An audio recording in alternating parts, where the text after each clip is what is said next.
Assalamualaikum warahmatullahi wabarakatuh. Saya akan membentangkan kajian saya iaitu meningkatkan penguasaan kemahiran proses sains murid tahun 5 Kristal menerusi kelopak pentagon KPS. Saya telah mendapati hanya 3 orang murid saya yang lulus dalam ujian 1. Mereka didapati keliru untuk mengenal pasti pemboleh ubah dan parameter. Mereka tidak mengetahui bentuk ayat untuk menjawab soalan KPS serta hanya menyalin soalan semula dan meninggalkan jawapan tidak berjawab. Manakala pedagogi guru pula adalah tidak berpusatkan murid dan bersifat sehala. Maka saya telah memfokuskan kajian ini terhadap aspek mengenal pasti pemboleh ubah. Objektif umum kajian ini adalah untuk meningkatkan penguasaan murid dalam kemahiran proses sains KPS, manakala objektif khusus pula adalah murid dapat mengenal pasti pemboleh ubah, pemerhatian dan inferens, tujuan dan hipotesis, menguasai teknik menjawab soalan KPS serta mempelbagaikan kaedah pedagogi guru. Kajian saya ini disasarkan terhadap 12 orang responden yang terdiri daripada 7 lelaki dan 5 orang perempuan yang dipilih secara tidak lawak bertujuan dan kesemua mereka mendapat dalam ujian 1. Maka saya telah menjalankan beberapa analisis tinjauan masalah dengan menggunakan ujian pra di mana saya telah mendapati terdapat 12 orang murid yang gagal iaitu mendapat dalam ujian 1 dengan jurang tertinggi antara kertas 2 dan kertas 1 sebanyak 36%. Manakala menerusi lembaran kerja yang telah diberikan, saya mendapati murid hanya membiarkan jawapan kosong dan menjawab dengan jawapan yang tidak berkaitan dengan soalan. Mereka juga tidak dapat mengenal pasti cara dan bentuk ayat untuk menjawab soalan KPS. Seterusnya, 100% murid menyatakan bahawa kertas 2 adalah sukar dan mereka tidak mengetahui bagaimanakah untuk menjawab soalan KPS. Dan temumbuhan yang telah saya laksanakan bersama Ketua Panitia Sains juga menyatakan bahawa beliau tidak mengetahui bagaimanakah cara yang paling mudah untuk menyampaikan tentang bentuk ayat KPS ini kepada murid. Oleh demikian, saya telah menjalankan kajian dan memperkenalkan kelopak pentagon KPS yang mempunyai 5 sudut seperti pentagon dan menggunakan alat-alat bahan-bahan terpakai dengan mengambil kos hanya sebanyak RM2.50 sahaja. Kelopak pentagon KPS ini mempunyai beberapa komponen iaitu komponen pertama di mana murid diperkenalkan dengan wheel of parameter serta parameter yang dapat membiasakan murid secara hands-on tentang jenis-jenis parameter.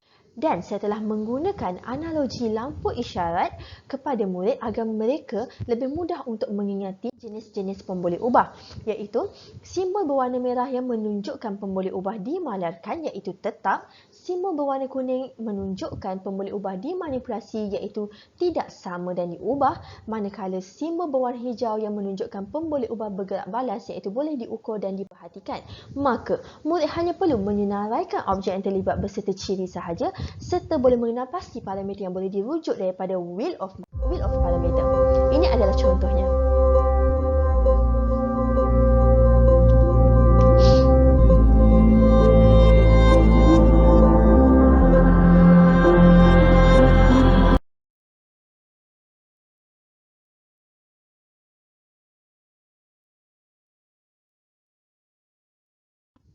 Kemudian P versus I di mana melalui grafik pemboleh ubah tadi, murid terus boleh dipandu untuk menjawab soalan pemerhatian dan inference dengan mengisi ayat perbandingan dan menyatakan sebab.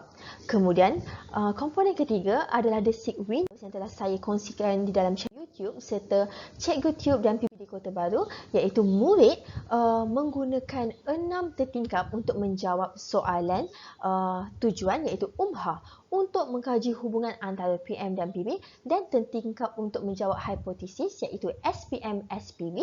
Semakin pola PM, semakin pola PB. Maka dapat dirangkumkan bahawa daripada trafik pemboleh ubah tadi, murid terus boleh menjawab soalan-soalan KPS yang lain, dan ini amat menjimatkan masa dan lebih smooth. Ini adalah contoh penggunaan.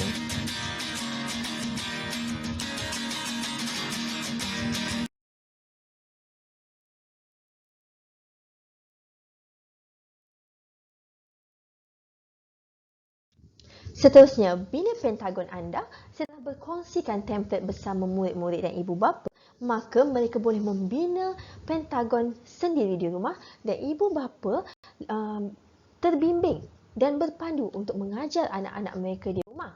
Manakala komponen yang terakhir iaitu lip lab test, setelah mengaplikasikan teknologi robotik iaitu dengan menggunakan microbit kepada murid, untuk menjawab kuis-kuis yang diberikan secara lebih menarik, hands-on dan juga berkolaboratif.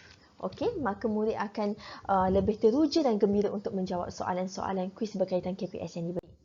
Baiklah, setelah mendapati kelopak pentagon KPS ini menunjukkan peningkatan markah dalam ujian POS dengan peningkatan tertinggi sebanyak 36%, malahan terdapat murid yang berjaya mendapat grade B dalam ujian POS berbanding grade E dalam ujian pra.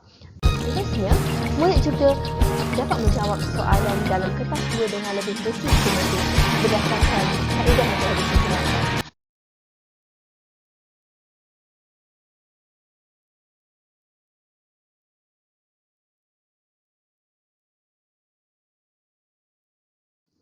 Baiklah, 100% murid juga menyatakan bahawa mereka telah mengetahui bagaimanakah kaedah yang betul untuk menjawab soalan-soalan KPS dengan menggunakan ayat-ayat yang serta saya dapat rangkumkan di sini bahawa kelopak pentagon KPS ini berfungsi, ada dua fungsi di mana boleh digunakan sebagai BBM, bahan bantu mengajar, dan juga murid boleh mengaplikasi kaedah-kaedah yang diperkenalkan tanpa menggunakan BBM juga di dalam lembaran kerja, dan ia bersifat konstruktivisme, iaitu membina pengetahuan murid sendiri secara berpusatkan murid, dan ini akan dapat memantapkan lagi ilmu murid, dan ia juga secara tidak langsung menyemai minat terhadap STEM di mana terdapat unsur-unsur robotik. Jadi murid akan lebih teruja untuk mempelajari subjek sains. Pada masa akan datang, saya mencadangkan agar kelopak pentagon KPS ini dapat dijalankan kepada bilangan murid yang pelbagai dengan latar belakang tahap pencapaian akademik yang pelbagai, dan boleh diaplikasi ke dalam subjek dan topik lain sebagai contoh subjek bahasa Inggeris untuk membina ayat dan menggunakan perisian lebih menarik. Sekian, sebelum menutup bicara, saya kongsikan video rangkuman aktiviti kelopak pentagon KPS.